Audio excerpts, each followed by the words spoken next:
कहानी की शुरुआत होती है एक होटल रूम में। रॉय और लूकस नाम के दो दोस्त एक लड़के एल्टॉन को किसी जगह पर ले जा रहे थे। होटल के कमरे में टीवी चल रहा है। न्यूज रिपोर्टर ने अनाउंस किया कि एल्टॉन नाम के एक लड़के को दो आदमी लेकर भाग रहे हैं और पुलिस को शक है कि उनके पास बंदूकें भी हो सकती हैं। रॉय और लूकस तुरंत समझ गए कि सिचुएशन खतरनाक हो रही है। दोनों जल्दी से होटल छोड़कर वहां से निकल गए और अपना सफर आगे बढ़ाया। होटल रिसेप्शनिस्ट ने टीवी पर देखकर उन्हें पहचान लिया और पुलिस को फोन करके बताया कि मुजरिम टेक्सास की तरफ गए हैं। रास्ते में ड्राइव करते वक्त रॉय और लूकस ने रेडियो पर भी अपने बारे में न्यूज सुनी। पुलिस उन्हें ढूंढ रही है। पुलिस को कंफ्यूज करने के लिए दोनों ने तुरंत रूट चेंज कर लिया। रात हो गई तो लूकस ने कार की हेडलाइट्स बंद कर दी और नाइट विजन गॉगल्स पहन लिए। एल्डन भी गॉगल्स लगाकर कॉमिक बुक पढ़ रहा था। लूकस ने उसे कहा कि फ्लैशलाइट बंद कर दे ताकि किसी को उनकी गाड़ी ना दिखे। कुछ घंटों तक वो लोग बिना किसी को पता चले कई छोटे शहरों को क्रॉस कर गए। काफी देर बाद रॉय बोला कि थोड़ा रुकते हैं। लूकस ने हेडलाइट्स वापस से ऑन की। आगे रोड पर एक गाड़ी रोड के बीचों बीच खड़ी थी।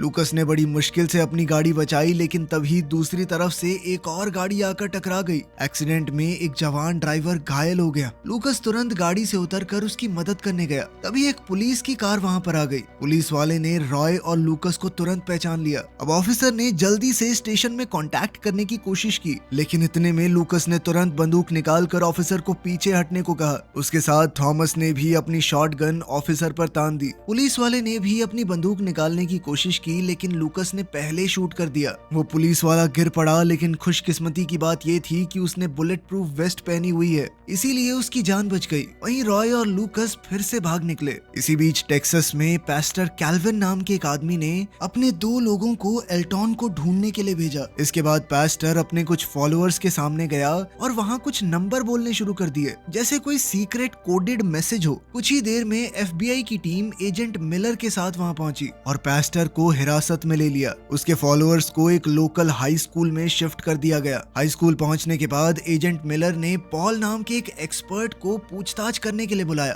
ताकि वो पास्टर से बातें निकलवा सके। कमरे में आते ही पॉल ने पास्टर से पूछा कि उन बोले गए नंबरों का क्या मतलब था। पॉल ने हिसाब लगाया कि इन नंबरों के अंदर गवर्नमेंट की कुछ सीक्रेट कोड्स की जानकारी हो सकती है। पास्टर ने कहा कि ये नंबर मेरे नहीं है, ये सब कुछ एक लड़के एल्टॉन से शुरू हुआ है। पास्टर ने बताया कि लड़के के पास अजीबोगरीब भूतिया शक्तियां हैं। वो कई भाषाएं बोल सकता है। रेडियो और सैटेलाइट से भेजे हुए मैसेजेस को वो बीच में ही सुन सकता है। पास्टर ने बताया कि जब से मेरी मुलाकात एल्टॉन से हुई, मैंने उसके ज्ञान का इस्तेमाल करके अपने धर्म को बड़ा किया, अपने फॉलोअर्स बढ़ाए और उस लड़के का ख्याल मैंने अपने बच्चे की तरह रखा है। लेकिन कुछ दिन पहले रॉय टॉमलिन, जो कि लड़के का असली पिता है, उसे वहां से ले गया। पास्टर के लिए लड़के को वापस पाना बहुत जरूरी है ताकि उसका काम चलता रहे।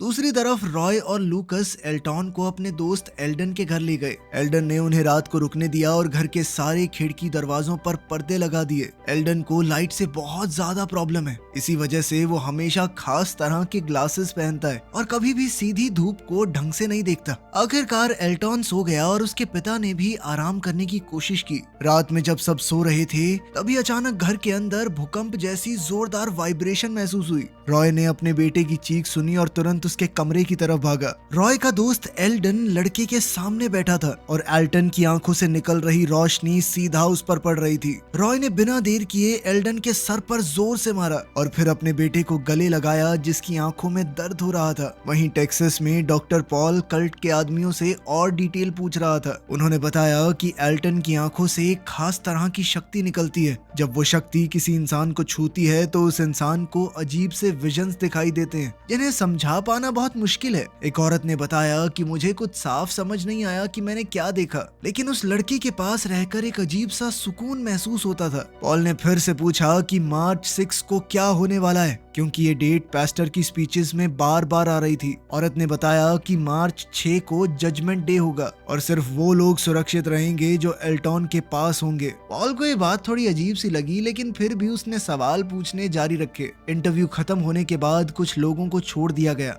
इन लोगों में डोकी और लेवी भी थे, जिन्हें पास्टर ने ऑर्डर दिया था एल्टॉन को ढूंढने का। अगली सुबह एल्टॉन की तबीयत बेहतर हो गई। लूकस ने फैसला किया कि वो लोग एल्डन की वैन का इस्तेमाल करेंगे ताकि पुलिस को उन पर शक न हो। सबके तैयार होने के बाद रॉय ने एल्डन से बात की कि तुम्हें लड़के के सामने नहीं आना था, क्या देखा है तुमने, साफ साफ बताओ। एल्डन ने सिर्फ इतना कहा कि वो खुद को रोक नहीं पाया, लेकिन रॉय ने इसके जवाब में कहा कि मैं कोई रिस्क नहीं ले सकता। इसके साथ ही उसने अपनी बंदूक निकाल ली। कुछ घंटे बाद तीनों फिर से सफर को जारी रखते हैं। ड्राइव के दौरान एल्टन सुपरमैन की कॉमिक्स पढ़कर टाइम पास कर रहा था। रॉय को सुपर हीरोज की कहानियां कुछ खास पसंद नहीं थी, लेकिन एल्टन अब सुपरमैन का काफी बड़ा फैन बन चुका था। उसे कहानी बड़ी अच्छी लगी कि सुपरमैन दूसरे प्लेनेट से आया था और सूरज की वजह से बहुत ताकतवर बन गया। कॉमिक पढ़ते पढ़ते एल्टन अचानक से एक अनजान भाषा बोलने लगा। रॉय समझ गया कि शायद वो रेडियो सिग्नल्स को पकड़ रहा है। लूकस ने तुरंत रेडियो स्टेशन चेंज कर दिया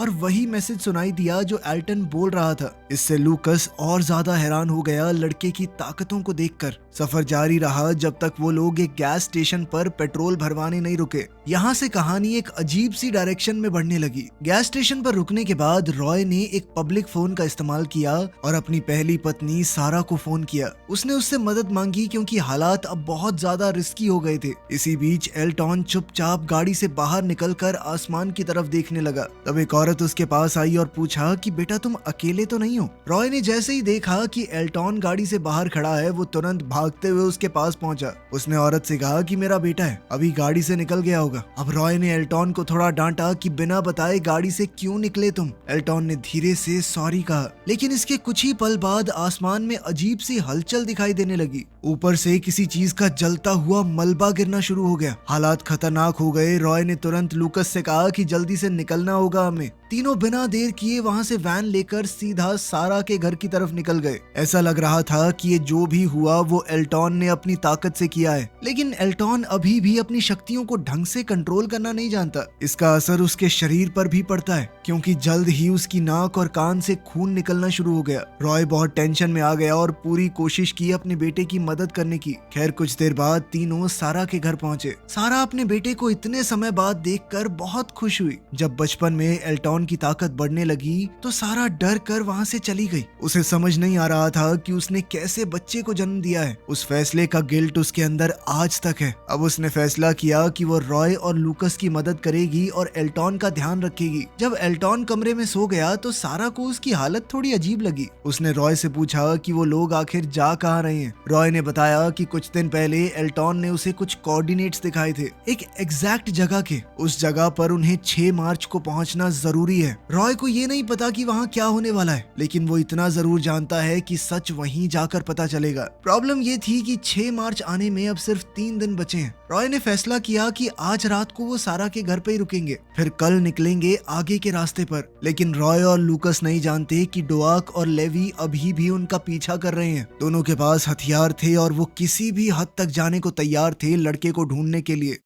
सबसे पहले वो सारा की माँ के घर पर गए, क्योंकि उन्हें लग रहा था कि उसे पता होगा एल्टॉन कहाँ गया है। वहाँ से जब उन्हें एग्जैक्ट लोकेशन नहीं मिली तो वो एल्डन के घर पहुँचे। एल्डन को रॉय ने ऐन मौके पर छोड़ दिया था। गुंडों के प्रेशर में एल्डन ने बता दिया कि रॉय उसकी वैन में लेकर गया है लड़के को। डुआक और लेवी तुरंत उनका पीछा करते हुए निकल गए। दूसरी तरफ एजेंट मिलर और डॉक्टर पॉल भी उस गैस स्टेशन पर पहुंचे, जो अब बहुत बुरी हालत में था। इन्वेस्टिगेशन के दौरान एक बहुत जरूरी बात सामने आई। पता चला कि जो मलबा आसमान से गिरा है वो एक अमेरिकन सैटेलाइट के टुकड़े थे। इस सैटेलाइट का इस्तेमाल वो लड़के की लोकेशन का पता लगाने के लिए कर रहे थे। इससे ये भी साफ हो गया कि एल्टॉन की ताकत नॉर्मल नहीं है, बल्कि कुछ ज्यादा ही ताकतवर और खतरनाक है। अब तो गवर्नमेंट इस केस को और भी ज्यादा सीरियस लेने लगी। एजेंट मिलर ने फैसला किया कि डॉक्टर पॉल को केस का स्पेशलिस्ट बनाया जाए, ताकि वो लड़के को ट्रैक करने का तरीका ढूंढ सके। अब पॉल ने बताया कि जब लड़के ने अपनी ताकत का इस्तेमाल किया था तो वहाँ पर कोई रेडिएशन तो नहीं मिली,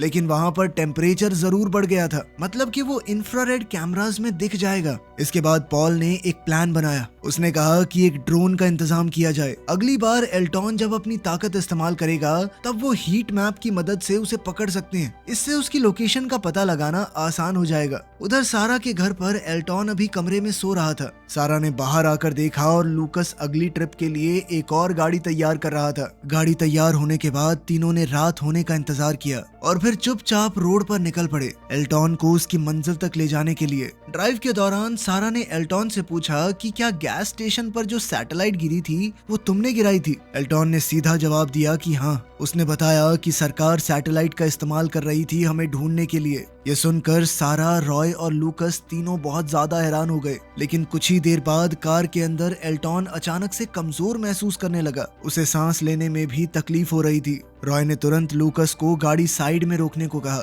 सारा ने उसे शांत करने की कोशिश की, लेकिन एल्टॉन अपने हाथ से एक अजीब सा इशारा करने लगा, जैसे हवा में कुछ पढ़ने की कोशिश कर रहा हो। उसकी आंखों से अचानक एक बहुत तीखी रोशनी निकली, जिसके बाद रॉय, लूकस और सारा कुछ सेकंडों के लिए अंधे हो गए। एल्टॉन गाड़ी से बाहर निकल गया। अभी भी उसे सांस लेने में तकलीफ हो रही थी। सारा तुरंत उसके पास जाकर उसकी मदद करने लगी। लूकस ने कहा कि इसे हॉस्पिटल ले जाना चाहिए, लेकिन रॉय ने मना कर दिया, क्योंकि हॉस्पिटल ले गए तो पुलिस वाले उसे तुरंत पकड़ लेंगे।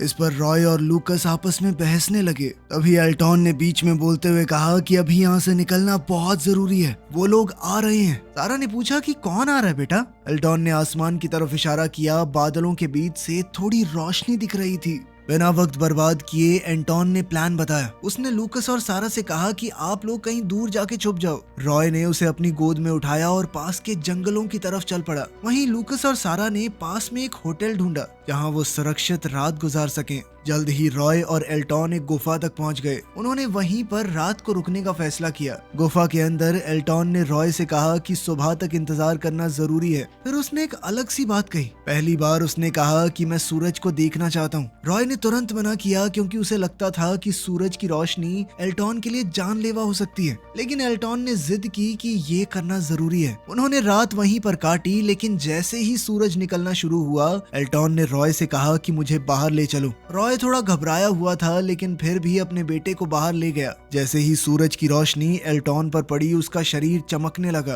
पहले तो उसकी आंखों में तीखा दर्द होना शुरू हो गया, लेकिन थोड़ी देर बाद बिल्कुल सुपरमैन की कॉमिक्स की तरह सूरज की रोशनी ने उसे कमजोर नहीं बल्कि ताकतवर बना दिया। उसके शरीर में इकट्ठा हुई ताकत अचानक से बाहर आने लगी और एक बहुत ताकतवर फोर्स फील्ड पूरे एरिया के आसपास फैल गई। उधर होटल में लूकस और सारा खिड़कियां और दरवाजे बंद करके इंतजार कर रहे हैं। दोनों टेंशन में ये उम्मीद कर रहे थे कि रॉय और एल्टॉन सुरक्षित वापस आ जाएं। कुछ देर बाद दरवाजे पर नॉक हुआ। जब दरवाजा खुला तो सामने वही दोनों खड़े थे। अब एल्टॉन बिल्कुल सही लग रहा था। एल्टॉन ने शांति से समझाया कि सूरज की रोशनी की वजह से उसकी ताकत वापस आ गई है और अब उसे आखिरकार समझ आ गया है कि वो कौन है। फिर उसने एक और हैरान कर देने वाला सच बताया। उसने बताया कि हमारे यूनिवर्स के पैरेलल एक और दुनिया एग्जिस्ट करती है, एक और डायमेंशन जहां पर लाइट से बने हुए जीव रहते हैं। रॉय ने भी बताया कि जब एल्टॉन ने अपनी ताकत बाहर निकालकर फोर्स फील्ड बनाई, तब उसने खुद उन जीवों को देखा था। उसके हिसाब से वो फोर्स फील्ड एक पोर्टल खोल सकती है, जो कि दूसरी दुनिया तक जाने का रास्ता होगा। लेकिन एल्टॉन उस दुनिया में तभी जा पाएगा जब वो सही कोऑर्डिनेट्स पर ये दरवाजा खोले। इसीलिए 6 तारीख को अब वहां पहुंचना और ज्यादा जरूरी है। ये सुनकर लूकस ने कहा कि मैं तुम्हारी पूरी मदद करूंगा। लेकिन सारा के मन में टेंशन बढ़ने लगी। वो परेशान हो रही थी कि वो अपने बेटे से दोबारा दूर हो जाएगी। फिर भी रुकने का वक्त नहीं था। तीनों तुरंत वापस से रोड पर निकलने को तैयार हो गए। जैसे ही वो होटल से निकलने लगे, अचानक लूकस पर किसी ने शॉटगन से हमला किया। ये डोकी और लेवी थे। दोनों ने सीधे तौर पर कहा कि लड़के को हमारे हवाले कर दो। रॉय ने अपनी बंदूक निकालकर तुरंत डोकी को गोली मार दी, लेकिन फिर भी वो रुका नहीं। लीवाई ने भी पीछे से आकर अपने दोस्त की मदद की। दोनों ने मिलकर रॉय और लूकस को जमीन पर गिरा दिया और उनके हाथ बांध दिए। इसके बाद लेवी होटल रूम के अंदर घुस गया। अंदर सारा अपने बेटे को लेकर बाथरूम में छुपने की कोशिश कर रही थी। तभी अचानक से एल्टॉन की आंखें चमकने लगी, लेकिन लेवी ने जल्दी से एक कपड़ा उसके चेहरे पर डाल दिया और सारा को बाथरूम की पाइप से बांध दिया। फिर लेवी और डोकी एल्टॉन को लेकर वहां से निकल गए। सारा ने पूरी ताकत लगाकर खुद को आजाद कर लिया। बाहर आकर उसने रॉय के हाथ खोलने में मदद की। तब पता चला कि लूकस असल में बच गया था, क्योंकि उसने कपड़ों के नीचे बुलेट प्रूफ वेस्ट पहनी हुई थी। अब तीनों तुरंत गाड़ी में बैठकर गुंडों का पीछा करने निकल पड़े। रॉय फुल स्पीड में रोड पर ड्राइव कर रहा था, लेकिन कुछ दूर जाकर उन्हें एक मिलिट्री रोड ब्लॉक मिला। सिपाहियों ने उसे लाइन में लगने का ऑर्डर दिया। किसी को शक ना हो इसलिए रॉय चुपचाप बाकी गाड़ियों के साथ बिल्कुल धीरे धीरे आगे बढ़ने लगा। थोड़ी आगे जाकर उन्हें वही पिकअप ट्रक मिला जिसमें डोकी और लेवी एल्टॉन को लेकर गए थे, लेकिन ट्रक बिल्कुल खाली था। खिड़कियों पर खून के दाग दिख रहे थे और एल्टॉन का कोई नामो निशान नहीं था। ये देखकर रॉय और सारा दोनों बहुत डर गए। उन्हें लगा कि कुछ बहुत बुरा हुआ है। फिर भी वो मिलिट्री रोड ब्लॉक को क्रॉस करके आगे बढ़ते रहे। रात होने पर सारा ने रॉय के घाव साफ किए और उसकी देखभाल करने लगी। लूकस को यकीन था कि अथॉरिटीज ने एल्टॉन को पकड़ लिया है। उसने कहा कि हमें ये पता लगाना होगा एल्टॉन को कहाँ रखा गया है, लेकिन रॉय हारा हुआ महसूस कर रहा था। वो खुद को जिम्मेदार ठहरा रहा था कि अपने बेटे की रक्षा नहीं कर पाया। खैर जल्द ही पता चलता है कि एल्टॉन को FBI ने पकड़ लिया था और उसे इस वक्त एक सीक्रेट लैब में रखा गया था। वहाँ एक स्पेशल टीम उससे पूछताछ करने की कोशिश कर रही थी। एल्टॉन को एक कमरे में बैठाया गया था जहाँ एक कंप्यूटर सारे सिग्नल्स मॉनिटर कर रहा था। इंटेरोगेशन के बीच जल्द ही पॉल भी उस कमरे में आया। अब एल्टॉन ने सीधे तौर पर कहा कि मुझे किसी और से बात नहीं करनी, मेरी बस पॉल से बात कराओ। ये सुनकर पॉल हैरान हो गया कि ये लड़का मुझे कैसे जानता है। टीम ने फैसला किया कि दोनों को एक कमरे में अकेले छोड़ दिया जाएगा ताकि लड़का कंफर्टेबल होके बातें बता पाए। जैसे ही सब लोग कमरे से बाहर निकले, एल्टॉन चुपचाप अपनी ताकत का इस्तेमाल करने लगा। उसने सिक्योरिटी कैमरास हैक कर लिए। कैमरास ने बस यही दिखाया कि एल्टॉन कमरे में आराम से बैठा हुआ है, जबकि वो तो खड़ा था। कमरे के अंदर भी एल्टॉन ने उस दरवाजे का लॉक एक्टिवेट कर दिया ताकि पॉल के अलावा कोई और अंदर ना आ पाए। फिर उसने पॉल से कहा कि थोड़ा पास आओ। पॉल इस लड़के को देखकर थोड़ा नर्वस महसूस कर रहा था। उसे डर लग रहा था कि कहीं वो उसके ऊपर हमला ना कर दे। फिर भी वो धीरे धीरे एल्टॉन की तरफ बढ़ा। पास आकर पॉल ने एक सीधा सवाल पूछा, क्या तुम किसी तरह का हथियार हो या फिर कोई रक्षक जो दुनिया को बचाने आया है? एल्टॉन ने शांति से जवाब दिया कि ना मैं हथियार हूँ ना ही कोई रक्षक। वो असल में दूसरी दुनिया से आया एक लड़का था और उसे जल्द से जल्द वापस अपनी दुनिया पहुँचना जरूरी है। अपनी बात प्रूव करने के लिए एल्टॉन ने फिर से अपनी आंखों से लाइट निकालनी शुरू कर दी। पूरा कमरा रोशनी से भर गया। इस पल में पॉल को वो विजन दिखी और उसे साफ हो गया कि एल्टॉन सच बता रहा है। दूसरी तरफ रॉय हताश होकर सड़क पर घूम रहा था। वो कंफ्यूज है कि अब अगला कदम क्या होना चाहिए। तभी उसके पास वाले पब्लिक फोन पर एक कॉल आई। रॉय ने कॉल उठाई। दूसरी साइड से पॉल बोल रहा था। पॉल ने बताया कि एल्टॉन उसके साथ सुरक्षित है और वो उसे उसके माँ बाप के पास वापस लाने वाला है। पॉल ने ये भी बताया कि उसने एल्टॉन का मैसेज डिकोड कर लिया है। उसने एग्जैक्ट लोकेशन का पता लगा लिया था जहाँ पे एल्टॉन को कल तक पहुँचना है। उधर पार्किंग लॉट में एल्टॉन ने एक गाड़ी को नोटिस किया। अपनी ताकत का इस्तेमाल करके उसने दरवाजे खोल दिए और गाड़ी भी स्टार्ट कर दी। ये सब देखकर पॉल एकदम शॉक हो गया। इसी बीच एजेंट मिलर और बाकी FBI टीम बेस के अंदर एल्टॉन को ढूंढ रही थी। एल्टॉन ने पहले ही अपनी ताकत का इस्तेमाल करके पूरे बेस की बिजली काट दी थी। जैसे ही जनरेटर को दोबारा चालू किया गया, सिपाही तुरंत एल्टॉन और पॉल के पीछे भेज दिए गए। अथॉरिटीज को शक हुआ कि शायद पॉल को भी एल्टॉन ने अपने काबू में ले लिया है। अगली सुबह 6 मार्च का वो दिन आ गया। रॉय, लूकस और सारा लोकेशन पर पहुंचे। वहां उन्हें एल्टॉन मिला और उसके साथ ही पॉल भी था। पॉल ने तुरंत वार्निंग दी कि आर्मी को ऑलरेडी पता लग चुका है कि वो लोग कहां जा रहे हैं। कुछ ही घंटों में ये पूरा एरिया मिलिट्री रोड ब्लॉक से बंद हो जाएगा। लेकिन एल्टॉन ने पूरे भरोसे से कहा कि हम लोग पार कर जाएंगे, चिंता मत करो। अब ग्रुप ने फैसला किया कि जो भी करना पड़े लड़के को वहां पहुंचाना है। अब पॉल ने कहा कि वो भी उनके साथ आगे जाना चाहता है ताकि एल्टॉन को वहां तक पहुंचने में मदद कर सके। लेकिन रॉय ने मना कर दिया। उसने पॉल का शुक्रिया अदा किया लेकिन कहा कि आगे खतरे में क्यों पड़ रहे हो। जैसे ही ग्रुप वहां से निकलने लगा, पॉल ने नोटिस किया कि लूकस एक पुलिस वाला है। उसकी जेब में हथकड़ियां देखकर पॉल के दिमाग में एक आइडिया आया। वो लूकस से बोला कि हथकड़ियां मुझे दे दो ताकि मैं नाटक कर सकूं कि लड़के ने मुझे अपने वश में करके अरेस्ट कर लिया था। इससे उसके ऊपर कोई शक नहीं करेगा। लूकस उसकी मदद करने को तैयार हो गया। उसने हथकड़ियां पॉल को दे दी। पॉल ने अपने हाथ पीछे बांध लिए और वहीं रुककर आर्मी का इंतजार करने लगा। इसके बाद रॉय, सारा, लूकस और एल्टॉन अपनी फाइनल लोकेशन की तरफ निकल पड़े। लेकिन इससे पहले वो आखिरी बार एक फील्ड में रुके जो एक पुराने हाईवे के पास थी। वहाँ रॉय ने प्रोटेक्शन के लिए एल्टॉन और सारा को प्रोटेक्टिव वेस्ट पहना दी। परिवार बिछड़ने वाला था तो वो सभी इमोशनल हो गए। तीनों एक दूसरे के गले लगे मानो आखिरी बार अलविदा कह रहे हूँ। थोड़ी देर बाद रॉय लूकस के पास गया और उससे कहा कि उसने ऑलरेडी बहुत मदद कर दी। अब वो चाहे तो यहीं से वापस जा सकता है। लेकिन लूकस ने मना कर दिया। उसने साफ कहा कि मैं आखिरी वक्त तक साथ रहूंगा। अब चारों लोग फिर से रोड पर निकल पड़े। ड्राइव करते वक्त एल्टॉन ने कहा कि जिस जगह मुझे पहुंचना है अब वो ज्यादा दूर नहीं है। लेकिन जैसा कि पॉल ने आगाह किया था, आगे एक मिलिट्री रोड ब्लॉक है। हथियारबंद फौजी रास्ते को पूरी तरह से ब्लॉक करके खड़े हैं। फिर भी रॉय नहीं रुका। इस पर एल्टॉन ने बताया कि मैंने आर्मी हेडक्वार्टर से आई हुई कमांड सुन ली थी। ऑर्डर्स के हिसाब से सोल्जर्स तब तक फायर नहीं करेंगे जब तक सस्पेक्ट पहले हमला ना करें। ये सुनकर रॉय और लूकस ने तुरंत अपनी बंदूकें नीचे कर ली। फिर रॉय फुल स्पीड में गाड़ी को रोड ब्लॉक की तरफ भगाने लगा। सोल्जर्स कंफ्यूज हो गए, ऑर्डर्स की वजह से वो फायर नहीं कर पाए। उन्हें साइड में हटना पड़ा और गाड़ी सीधा रोड ब्लॉक को क्रॉस कर गई। ग्रुप ने रोड ब्लॉक को तो पार कर लिया था, लेकिन रोड पर मौजूद तार ने गाड़ी के टायर पंचर कर दिए। अब गाड़ी आगे नहीं जा सकती। फिर भी एल्टॉन ने शांति से कहा कि लोकेशन अब बहुत पास है। वो तुरंत अपनी माँ सारा का हाथ पकड़कर फील्ड की तरफ दौड़ने लगा। उधर रॉय और लूकस जानबूझकर रोड पर ही आगे बढ़ते रहे ताकि फौजियों का ध्यान उनकी तरफ रहे।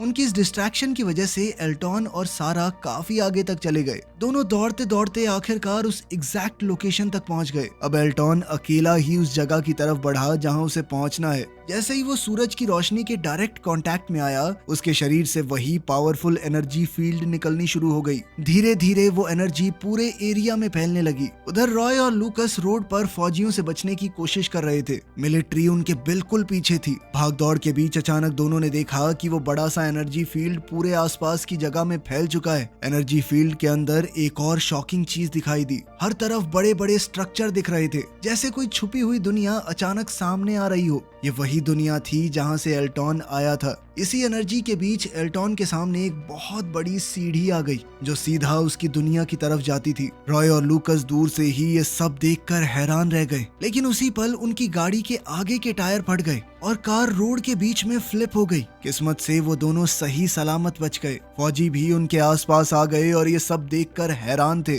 उधर एल्टॉन और सारा के सामने लाइट से बने हुए कुछ अजीब से क्रीचर्स आए। वो क्रीचर्स एल्टॉन को अपने पास बुला रहे थे। जाने से पहले एल्टॉन ने एक आखिरी बार अपनी माँ की तरफ देखा। उसके चेहरे पर एक हल्की सी मुस्कान थी, जैसे वो बोल रहा हो कि सब ठीक हो जाएगा। अब एनर्जी फील्ड धीरे धीरे गायब होता चला गया और एल्टॉन उन लाइट के जीवों के साथ उनकी दुनिया में चला गया। सारा रो पड़ी, लेकिन उसे अंदर से पता था कि उसका बेटा एक बेहतर जगह पर है। यहाँ तो उसे पकड़ के एक्सपेरिमेंट होते उसके ऊपर। उधर रॉय और लूकस को अथॉरिटीज कार से बाहर निकाल कर अपने साथ ले गई। फिर भी दोनों के चेहरे पर एक अजीब सी शांति थी, क्योंकि उन्होंने एल्टॉन को उसकी जगह तक पहुंचा दिया। बाद में लूकस को इंटेरोगेशन के लिए लाया गया। एक डिटेक्टिव ने उससे पूछा कि एल्टॉन और सारा कहाँ गए। लूकस ने सीधा कहा कि मुझे कुछ नहीं पता, बस इतना जानता हूँ कि एल्टॉन अब तुम लोगों की पहुंच से बहुत दूर है। डिटेक्टिव उसके जवाब से खुश नहीं था। अब पॉल को इंटेरोगेशन जारी रखने के लिए बुलाया गया। पॉल ने प्रोटोकॉल फॉलो करते हुए क्वेश्चन पूछने शुरू किए,